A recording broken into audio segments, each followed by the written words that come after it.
Boa tarde a todos. Vou falar um monte de coisa que já foi falada, mas como alguém falou antes, é muito importante repetir, porque significa que a gente está com a verdade.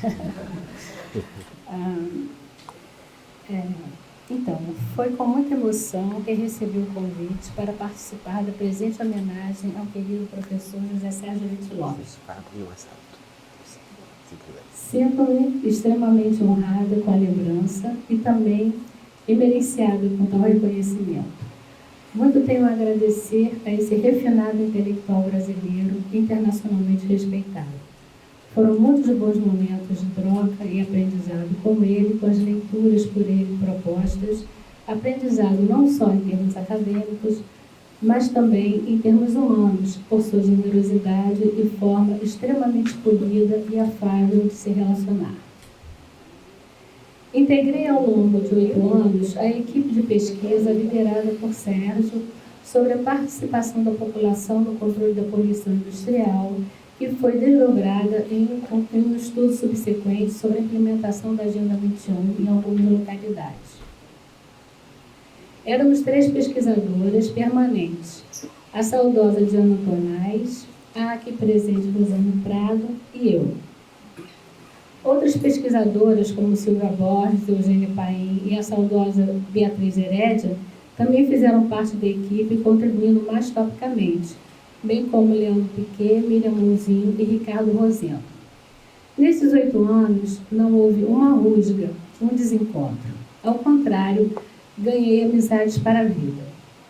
A liderança tão competente quanto doce e democrática garantiu à equipe anos de trabalho de campo e escrita no mais alto astral e no melhor dos climas. Penso que o que distingue Sérgio como intelectual, além, é claro, de sua bagagem, de seu olhar crítico, sua percepção refinada, é o seu profundo sentido de humanidade e de respeito ao outro, aí compreendendo não só o colega de métier, o entrevistado na pesquisa, o aluno, mas também o ascensorista, o vizinho, todos. A mesma inteireza de postura se encontra na unidade que há por trás das suas várias frentes de trabalho, aqui expressas na organização das mesas. Em todas elas, Sérgio sustenta sua aliança com os invisibilizados e oprimidos, marca notável de sua produção acadêmica. Pessoalmente, travei contato com Sérgio por ocasião de minha tese de doutorado, quando o convidei para integrar a banca. Antes disso, eu havia sido aluna, ainda na graduação, da nossa não menos querida professora Rosilene Alvim, que tempos depois aceitou participar da minha banca de dissertação de mestrado e aconselhou que eu a inscrevesse no concurso do Museu do Folclore, o que viabilizou sua publicação. Mais tarde, devido ao tema de minha tese de doutorado ter interface com a questão ambiental, foi agregada à já mencionada equipe de pesquisa, investigação encomendada em 1995 pelo setor de meio ambiente do Banco Mundial, dirigido naquela época pelo saudoso sociólogo Shelton Davis, e depois pôde continuar com o financiamento da Fundação Ford. Sérgio havia sido aluno de Davis no PPGás, quando cursava o mestrado, e Davis atuava como professor visitante, isso entre 1970 e 71. O desenho da pesquisa que nós fizemos foi bastante criativo, incluindo uma parte qualitativa e outra quantitativa, desenvolvendo-se em 3 municípios fluminenses, outros 3 em Minas Gerais, além de incluir a localidade de Enseada, em Buenos Aires, Argentina. Foi um rico exercício comparativo sobre os problemas de poluição industrial, como os problemas de poluição industrial estavam sendo tratados. No estado do Rio, os municípios visitados foram Angra dos Reis, onde se encontra a Central Nuclear Brasileira, Volta Redonda, cidade criada para a construção da CSN, e Itaguaí, onde foi instalada a Engar, empresa produtora de zinco metálico. Como ressaltou o Davis, na introdução do livro, um dos resultados mais importantes do estudo foi o de que a correlação entre a proximidade da fonte poluidora e a reação dos cidadãos afetados era relevante, mas não imediata, por ser socialmente construída. Outra ideia importante diz respeito à dependência econômica da cidade com relação a uma única fonte, a uma única firma industrial, como era o caso de Volta Redonda. Gente, eu trouxe o livro aqui, só para lembrar a capa.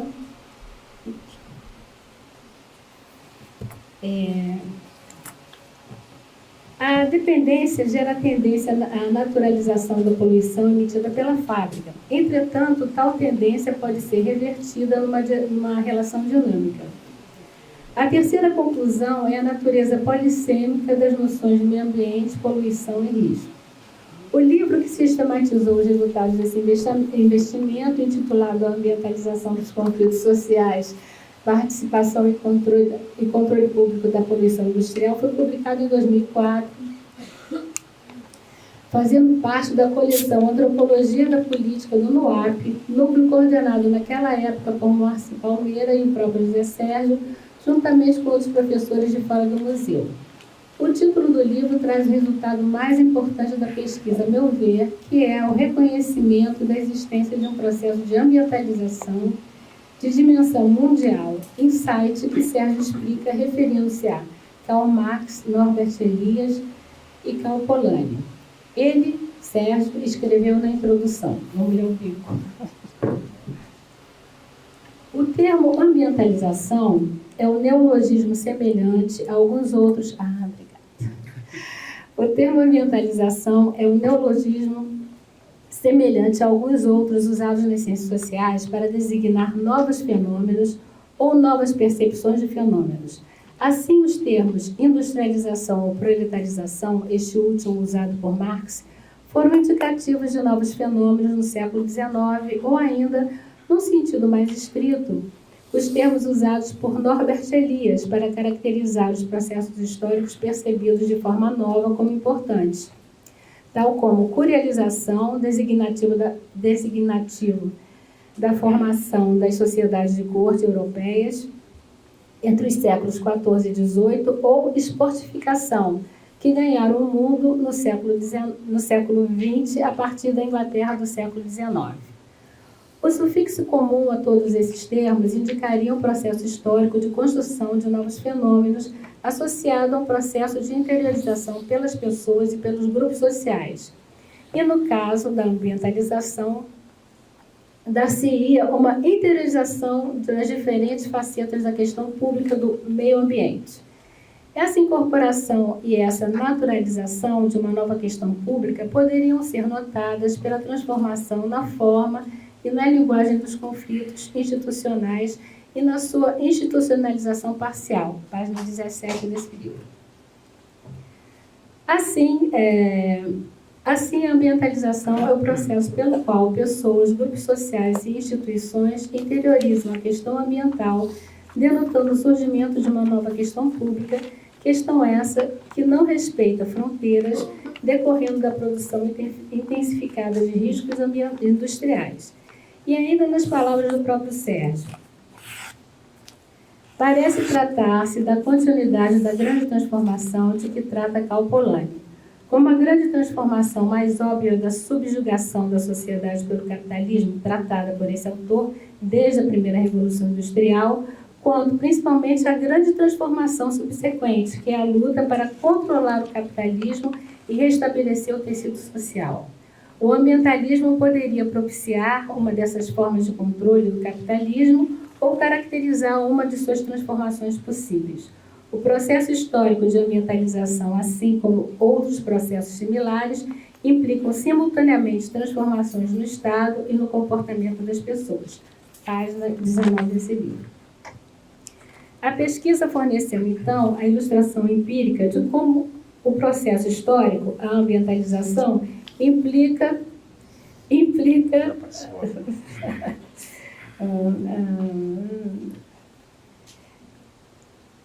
simultaneamente tais transformações, a transformação do Estado e da sociedade civil como um todo. Depois de ser assim reconhecida e nomeada, a existência desse processo de ambientalização como parte indissociável do desenvolvimento do capitalismo se torna uma ideia irrefutável.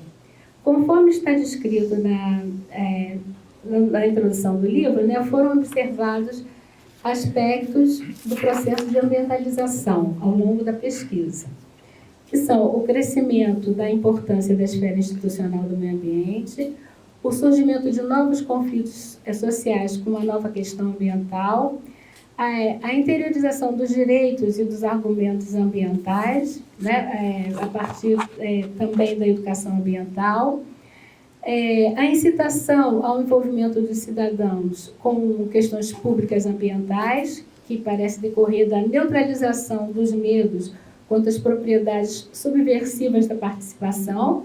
O modelo do meio ambiente seja relacionado à experiência de políticas públicas para minorar efeitos indesejáveis da atividade produtiva, seja na experiência de financiadores internacionais, incita a participação da população. E, finalmente, a questão ambiental se torna uma nova fonte de legitimidade de argumentação dos conflitos sociais, né? Então, a releitura do livro para a presente exposição me faz pensar quão assustadora é a mudança do cenário ocorrido no Brasil e no mundo ao longo dessas 2 décadas e pouquinho que nos separam do término do trabalho. Eu me perguntei como seria essa pesquisa se fosse uma demanda atual de 2025. Hoje, talvez a expressão da participação das populações não interessasse tanto a uma agência de fomento nacional ou estrangeira. É provável que a desindustrialização pela qual passaram o mundo e o país, no caso desse último, em decorrência do golpe de 2016, e, consequentemente, a ameaça do desemprego trazido por essa desindustrialização, desmobilizem a sociedade para reclamar da poluição. Posso imaginar que o foco, não sendo mais a participação da população para o controle da poluição industrial, o lado marrom da questão ambiental, talvez fosse o enfrentamento dos efeitos da mudança climática, dando atenção às discussões e acordos feitos, refeitos e desfeitos a propósito. E uma vez que o foco se altera, alteraríamos também o recorte empírico, incluindo as grandes e terríveis tragédias de Mariana, em 2015, e de Brumadinho, em 2019. Talvez no novo recorte incluíssemos ainda reflexões sobre a oposição dos ambientalistas à exploração de petróleo na margem equatorial, proposta pelo governo. Também não poderíamos mais abordar a atuação do Ministério Público e do Judiciário, instâncias tão importantes para a pesquisa sobre a participação, sem mencionar a crise de legitimidade por que passam, sobretudo desde o golpe de 2016. E seguindo esse exercício de divagação, será que ainda nos referiríamos a Ulrich Beck e suas críticas com relação à inescrupulosa associação entre ciência e indústria, ou ainda a contradição entre peritos sobre determinada questão ambiental, no momento em que o negacionismo quer simplesmente submeter o conhecimento científico à crença religiosa ou simplesmente exterminá-lo? Muito cuidado precisaríamos ter para diferenciar a crítica que quer resgatar a ética na ciência daquela crítica que quer apenas desacreditá-la. Nossa pesquisa refletiu, obviamente, um momento, aquele apreendido pela etnografia que lança luz sobre o contexto num determinado período. E o momento em que a pesquisa foi concebida também motivou a formulação de uma questão central do trabalho. Porém, ao se reconhecer a existência de um processo de ambientalização, é possível entender a questão ambiental em seus aspectos históricos e estruturais como parte indissociável do desenvolvimento do capitalismo. Por isso, a ideia de existência de um processo de ambientalização que traz um novo conjunto de práticas e valores permanece atual. E talvez o estudo sobre fórmulas participativas e transparência seja, ao contrário do que eu disse acima, ainda mais importante por significar a possibilidade de defesa da democracia burguesa na sua resistência às investidas do fascismo. Para tanto, poderíamos lançar mão das ideias de Dardot e Laval, que consideram que a democracia liberal foi derrotada e as forças progressistas devem dar alternativa a esse processo de ademocratização. Finalmente, gostaria de confessar que eu, particularmente, sofri um processo de desambientalização na última década. Como o mundo, como o Brasil, eu também não sou mais quem eu era quando fiz a pesquisa, sendo inclusive menos antinuclear do que já fui. E como a ex-presidenta Dilma Rousseff observou, tendo ou não luz no fim do túnel, não há outra coisa a fazer senão continuar caminhando. Obrigada, querido Sérgio, parabéns, você merece.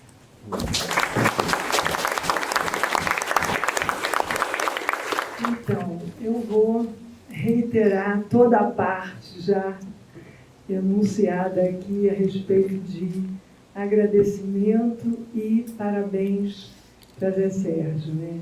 Agradecimento enorme por muitas coisas nessa ocasião especial e por um compartilhamento, né, com ele, com aqueles que também conviveram nessa trajetória, de tantas coisas, diretamente relacionadas ao assunto aqui, que é a ambientalização, porque foi tudo por conta dessa pesquisa que a Gláucia descreveu e explicou direitinho.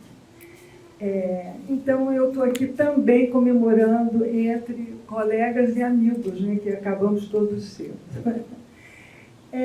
Acho que eu vou fazer aqui um depoimento, né? Um depoimento e aquela declaração para o Zé Sérgio.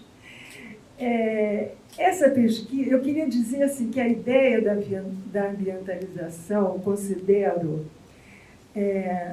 uma ideia muito inspirada e muito inspiradora, né? Vou dizer um pouquinho depois da repercussão que isso teve com os meus alunos, por exemplo, né? Pegar essa carona nesse conceito de ambientalização, como eu também peguei, né? Então, eu começo assim, falando ao mesmo tempo dos exemplos que a gente captou, né, que se transformaram em exemplos depois da pesquisa, estão aí narrados nesse livro.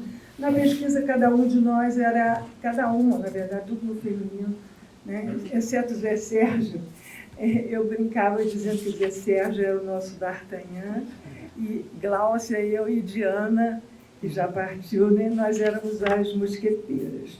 Mas, enfim, era Gláucia com o Itaguaí, eu com Angra dos Reis e a Diana com Volta Redonda. Eram os três polos que nós exploramos para descobrir essas manifestações da ambientalização.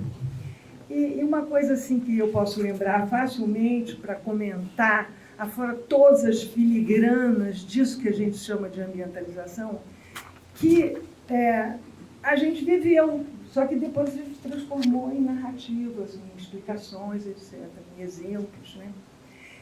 Assim, a equação que a gente encontrou dos conselhos de meio ambiente ou secretarias municipais com a ideia de meio ambiente. Então, em Angra, né, isso dá muito pano para manga. Em Angra, a secretaria era uma secretaria de planejamento e urbanismo, ou de urbanização, uma coisa assim, junto com as questões ambientais candentemente debatidas, das quais participamos, vimos brigas quase de tapa na cara dentro de um conselho como esse. O conselho de Angra, digamos, era mais alentada em termos de um conselho, de uma secretaria, etc. Em seguida, eu daria o exemplo de Volta Redonda, né? Se em Angra, o meio ambiente, a ecologia, a questão passava toda por, né, privatização das praias, os governos iniciais, a gente ainda pegou, eles eram os primeiros do PT, e o povo, os quadros da prefeitura, vinham de uma ONG famosa, que é a SAPE, Sociedade Angrense de Proteção Ecológica, né? E que surgiu brigando com a usina. Então, esses quadros estavam todos lá, né? Inclusive no Conselho de Meio Ambiente, nessa Secretaria de Planejamento e Urbanismo, etc. e tal. Então, em Angra, a marca, o meio ambiente, quer dizer, o tema, as questões, eram mais presentes e ele era mais assim, assambarcante, digamos assim, a questão, né? Já em Volta Redonda é muito interessante porque a Secretaria de Meio Ambiente, Saúde e Meio Ambiente. Aí há uma questão candente em Volta Redonda, questão ligada à usina, que é a doença que ficou famosa, a leucopenia, advinda da convivência com os fornos da usina, entendeu? Então, quer dizer, era muito, assim, chama muita atenção o fato de que as questões candentes, os conflitos sociais, estavam num conselho que era relacionado à ideia e à questão de meio ambiente, né? Eu perguntei até a Gláucia, no caso de Itaguaí, né, não tendo assim... Bom, a questão candente que havia e que fez Itaguaí ser escolhida como, né, fazendo parte do estudo era da Ingá, a usina que deixou aquele lixo horripilante lá, mas eles não enfrentaram, ela estava posta de lado na época, estava fechada, mas o resultado está sempre lá, né, gritando. Mas, de qualquer maneira, o Conselho de Meio Ambiente, ou a Secretaria, a tal que reunia, pegava agricultura e pesca, ou seja, a natureza, entendeu? Era a natureza juntada com outras questões importantes em Itaguaí. Então, eu acho assim, afora, como eu disse, todas as filigranas que a gente encontrou, e a gente chegou a viver, né? Ou melhor, aliás, a ambientalização nossa foi uma ambientalização vivida. A gente passou por esses pedaços todos, as brigas todas, né? Só que olhando para trás, a gente organizou tudo e viu que eram exemplos, né, desse aspecto, né? Agora, isso se refletiu também na cabeça dos alunos, quer dizer, no caso, pelo menos dos meus, graduação e pós, né? Então, na graduação, achei assim uma manifestação poderosa dessa... Eu acho assim que a sedução da antropologia, que todos sabemos que existe, ela se juntava, no caso, né, quando eu dava aula sobre esse assunto, com a sedução da ideia de ambientalização, né? Então, tivemos uma colega que acabou fazendo uma tese, a Silvia, que o nome da tese, se eu não me engano, era a empresa que pensa verde, a ambientalização da CSN, nada menos. Quer dizer, ela foi para lá, entrou com, né, fez todas as etnografias possíveis, usou filmes, usou registros, por exemplo, um filme que era mostrado para visitantes, um filme que era mostrado para novos funcionários, ali com toda uma tentativa, né, de civilizar ecologicamente a CSN, que acabou realmente se civilizando, né, um pouco, cortou, botou lá uns protetores, uns filtros, etc. Mas, enfim, tudo continua. De qualquer maneira, né, foi um exemplo assim, porque Zé Sérgio, nesse artigo que é a introdução desse livro, e que depois também saiu na Horizontes Antropológicos Parecido, ele mostra todas as instâncias onde a ambientalização aparece, no Estado, legislação, nas empresas, na educação ambiental, etc. E tal. Aí a gente chegava ao ponto de saber, e nós também somos, né? Porque estamos estudando agora nesse campo da antropologia do meio ambiente. Né? E os alunos da graduação, tive uma outra orientanda que fez uma tese sobre a Ilha Grande, e aí ela falou não só na ambientalização, como na turismização. Ela pegou a maior carona e inventou paralelamente, inspirada, né, no Elias, etc. É isso que eu digo, a ideia é inspirada e inspiradora. Né? E os alunos da graduação também, eu lembro, já passei, só falta a declaração. Tá. Aquela declaração. Os alunos da graduação eles se manifestavam assim. Por exemplo, uma menina falou para mim, dava uma disciplina chamada Antropologia do Meio Ambiente ou também Antropologia do Turismo. Aí a menina falou para mim, ela quer saber de uma coisa, agora que eu fui entender o que é antropologia. Eu achei aquilo uma glória. Porque ela falou, tudo que eu ouvi até hoje, a antropologia 1, 2, 3, para mim estava, sabe, assim, perdido, solto. Mas agora eu sei o que a antropologia faz. Quer dizer, isso para a gente é uma satisfação. Pronto, agora a declaração. A declaração é aquela que todos já fizeram e que eu vou repetir. Então é só botar tudo ao cubo, né, Sérgio? Entendeu? Assim, mas assim, eu botei aqui a finesse de José Sérgio. Escrevi aqui como meu tópico. Então é isso, como professor, como orientador, como coordenador de pesquisa, de tantos que até já viraram colegas, né? A sua gentileza, a sua elegância, por que não dizer a sua doçura? No trato de todas essas histórias das quais a gente está falando, né? E isso faz parte, como também todo mundo já falou, nós acreditamos que isso faz parte da sua inserção nesse mundo de meu Deus, entendeu? É parte de você e por isso a gente te dá os parabéns e a gente comemora com você. Isso aí.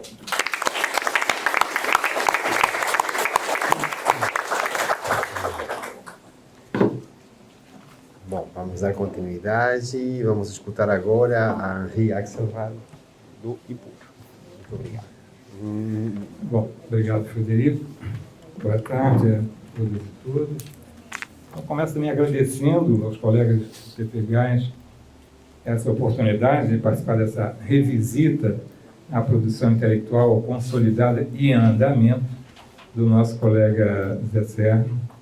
O meu primeiro contato com José Sérgio deu-se na convivência criativa dos pátios do Colégio de Aplicação, da então Universidade do Brasil, no período que antecedeu e sucedeu imediatamente ao golpe de 64. Eu pude, então, colaborar com o jornal A Forja, órgão do Grêmio Estudantil, sob sua direção editorial, operando como uma espécie de foca auxiliar de jornalismo e contribuinte com textos na área da cultura. Os nossos encontros subsequentes, ao longo dessa grande e duradoura história, foram sempre marcados pela força daquela experiência comum de partilha de um espaço fervilhante de energias intelectuais e políticas adolescentes que acabaram desembarcando também numa aproximação temática no debate acadêmico, especificamente sobre meio ambiente, né? Eu penso que o trabalho do grupo, do Zé Sérgio, colegas aqui presentes nessa área ambiental, ele foi decisivo para favorecer o entendimento do meio ambiente como um campo de disputas.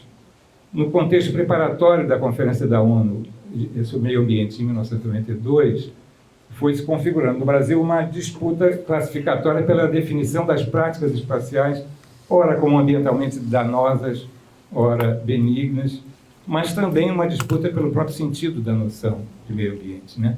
Nos termos do relatório da pesquisa, né, sobre participação no controle da poluição, que o Zé Sérgio coordenou, diziam eles, a polissemia é característica do discurso e práticas ambientais, permitindo a observação de sua apropriação diferencial segundo interesses diversos por agentes governamentais, representantes de associações de bairro, industriais e trabalhadores. Fecha aspas. Só que nos momentos iniciais do debate figurava, ao contrário, uma noção de ambiente hegemonizada por uma perspectiva consensualista, fetichizada, sem sociedade.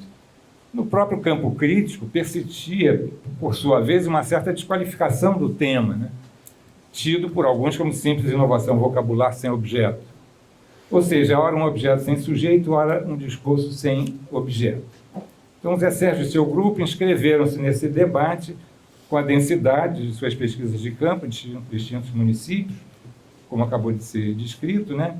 Buscando evidenciar o caráter intrinsecamente conflitual da coexistência entre distintos ambientes na perspectiva de múltiplos sujeitos sociais, ante a dinâmica despolitizante daqueles que buscavam pôr o foco em dimensões técnicas, gestionárias ou acidentais das práticas, né?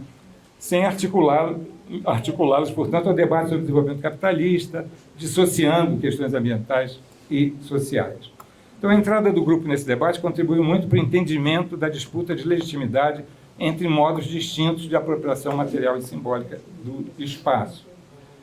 Partindo de sua experiência em pesquisas sobre trabalho, o Sérgio perguntava em seu memorial de titular, abre aspas, será que o exame da poluição industrial não seria, para mim, para ele, uma reativação da temática do trabalho por outra via? Não seria o tema do meio ambiente, na aparente universalidade de suas causas, de sobrevivência da espécie, também uma fonte de conflitos sociais? Com tais perguntas em mente, as suas pesquisas contribuíram para mostrar que movimentos sociais, empresas e Estado, por distintas estratégias, passavam a constituir e integrar esse novo campo, ambientalizando seus horizontes de ação e participando da referida luta classificatória, né? Eu penso que, ao entrar na pesquisa pelo tema da chamada poluição, ou seja, da geração de produtos invendáveis da atividade industrial impostos sob a forma de consumo forçado a trabalhadores e moradores das periferias das fábricas, o ambiente do Zé Sérgio escapou daquela armadilha do ambiente sem sujeito e do discurso sem objeto, dada a sua capacidade de percepção das conexões entre relações sociais de trabalho industrial e relações sociais de produção e consumo de efluentes, resíduos e gases como coprodutos da atividade capitalista.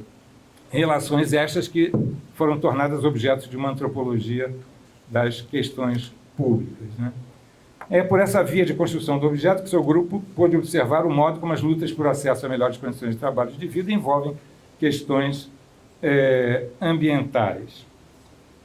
O pulo do gato epistemológico foi certamente a noção de ambientalização, que já foi aqui bastante referida, né? Eu, em particular, pegaria a consonância da formulação do Zé Sérgio com o ofício de sociólogo, Bourdieu, Passeron, Chambord e Redon, para quem, aspas, os problemas sociológicos são construídos pelo estabelecimento de novas relações entre os diferentes aspectos das coisas, ainda que combinando velhas palavras de modo diferente. A noção de ambientalização, eu acho que ecoa, inclusive sonoramente, essa lição, né? Indicando o processo histórico de construção de novos fenômenos associado ao processo de interiorização das diferentes facetas da questão pública do meio ambiente. Então, esse é o caminho que permitiu historicizar e politizar o objeto, considerando os momentos e as ações que fizeram surgir aquelas inovações discursivas, a nova gramática e o processo de reclassificação das práticas.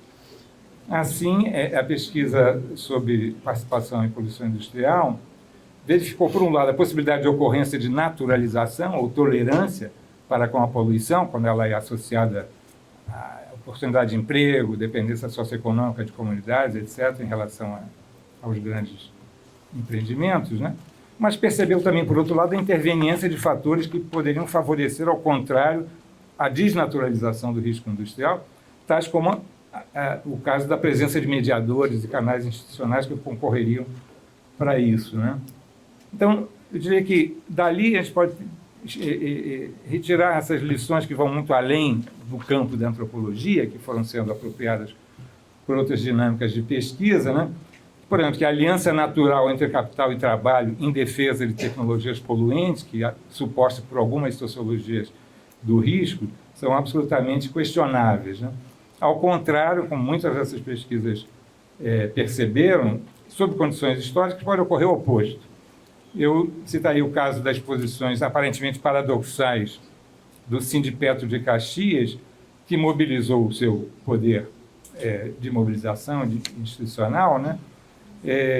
Gerados contra os riscos que eram gerados pela própria empresa em que trabalham seus representados, associando-se à defesa da Baía de Guanabara, agredida por vazamentos da empresa, e justificando-se pela necessidade de coerência para com o compromisso sindical de proteção da Petrobras como empresa pública, de não privatizar a empresa e não privatizar tampouco a Bahia por interesses empresariais. Ou seja, eram causas conexas. Essa foi uma apreensão que a gente pôde ter, dada a forma específica da ambientalização desse órgão sindical, né? Pouco tempo depois, já com uma outra diretoria, a pergunta foi recolocada e um outro caminho servia para desnaturalizar essa aliança entre trabalhadores e empresa, quando dizia a direção que o sindicato deveria participar do Fórum dos Atingidos pelo Petróleo e Petroquímica da Bahia, porque eles pretendiam não apenas lutar por salários, que acreditavam já ter obtido ganhos razoáveis, mas também pelo próprio sentido do trabalho. Essa foi a segunda formulação, um segundo tipo de estratégia de ambientalização. Então, essa noção abria-se um espaço para que se iluminasse uma série de circunstâncias em que distintas estratégias explicavam a entrada dos atores no campo ambiental.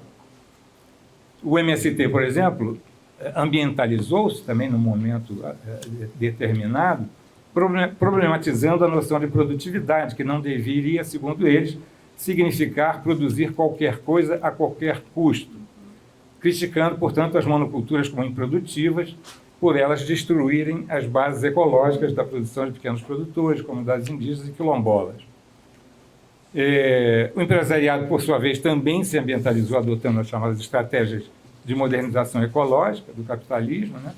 Por sua vez celebrando a economia do mercado, progresso técnico e consenso político, e apropriando-se discursivamente de causas populares por meio daquilo que o colega Alfredo Wagner chamou de ilusão lexical, e eu de assédio vocabular aos sujeitos críticos. A ambientalização do Estado, por fim, também, tal como explorada na pesquisa, deu-se pela criação de instituições de controle ambiental, espaços de participação como forma conselho e assim por diante. Uma série de descobertas que nasceram aqui, nesse campo específico da antropologia, mas serviram para que a reflexão avançasse e aplicada a novos objetos empíricos, enriquecesse, tornasse mais complexo o debate ambiental na academia, como também no campo das lutas sociais. Por fim, em um texto intitulado Ciência e Sociedade, publicado no jornal do Grêmio Estudantil A Forja, número 3, no ano de 64, Zé Sérgio escreveu, para isso servem os arquivos, não é? Abre aspas. Quais as relações da sociedade com a ciência? A sociedade faz perguntas às quais a ciência cabe responder. Ela é a consequência das necessidades humanas e é assim que ela se desenvolve, respondendo às perguntas e necessidades da vida social que evolui. Desta maneira, conseguimos encará-la como um instrumento de luta, um instrumento humano, sempre incompleto, constantemente aperfeiçoado. Fecha aspas. Hoje, em 2025, nós podemos acrescentar dito e feito.